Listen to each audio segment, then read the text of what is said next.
Dan kenapa Pak Jokowi membubarkan? Karena selama Pak Jokowi melawan orang asing ini terhambat juga oleh mereka. Karena mereka setiap Pak Jokowi ingin membuat sesuatu, ngerebut blok rokan misalkan, mereka tuh ntar ada demo ini, demo ini, gulingkan Jokowi, gulingkan Jokowi.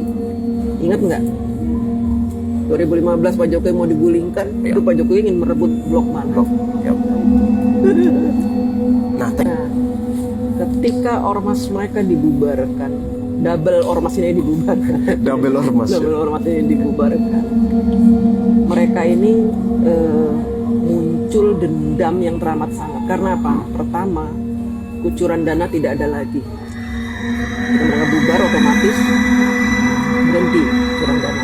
Ketika kucuran dana berhenti itu, apakah mereka ada hasrat untuk mencari sumber dana yang baru lagi? Yang jelas mereka punya kucuran dana dari mana-mana. Mungkin dari sini berhenti, tapi di sini masih membiayai. Kan kita nggak bisa sebut namanya ya, maksudnya masih membiayai. Ya akhirnya apa? Karena mereka dibubarkan, mereka berupaya untuk bikin lagi organisasi baru. Makanya teman-teman harus tahu nih, ada organisasi baru namanya FPI. Tapi 2 kali mereka bikin organisasi ditolak oleh Kemenkumham. FPI bukan Forum Front Pembela Islam, tapi Bukan, tapi berubah. Berubah? Front Persatuan Islam itu yang pertama ditolak. Akhirnya mereka ubah Front Persaudaraan Islam. Dan Ditolak sampai sekarang belum ada legalitasnya. Kenapa mereka sekarang tidak punya kekuatan lagi? Karena tahun 2019 kalau nggak salah ya, ada Kiai NU yang namanya Kiai Madudin itu menemukan sebuah riset bahwa ternyata yang namanya Habib-Habib itu bukan keturunan Rasulullah. Artinya apa? Selama ini umat Islam ditipu mentah-mentah oleh yang menggalang kekuatan Islam, ternyata si penggalang ini bukan turunan Rasulullah. Lalu selama ini kita menganggap beliau ini mau mendukung beliau ini karena apa? Karena kita anggap ini cucunya Nabi junjungan kita.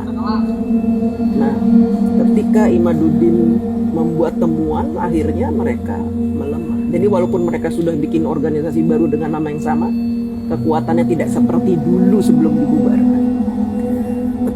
paling muncul di permukaan itu apa? Ijazah palsu. Ijazah palsu. Itu salah satu proyek besar yang harus mereka tuntaskan. Karena apa?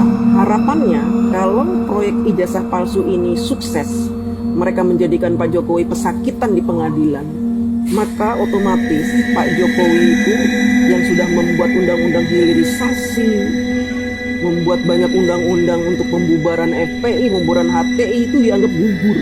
Narasi mereka bahwa mereka mencintai Prabowo Itu bullshit. Karena saya tahu sekali waktu Pilpres tahun 2024 itu kan mereka Habib-Habibnya itu menghina Prabowo habis-habisan, yang dibilang setruk lah, lumpuh, orang setruk lah bisa ngurus dirinya sendiri, mau ngurus negara. Saya ingat itu. Habib siapa itu yang ngomong gitu? Kan mereka selalu memunculkan kata-kata yang matahari kembar.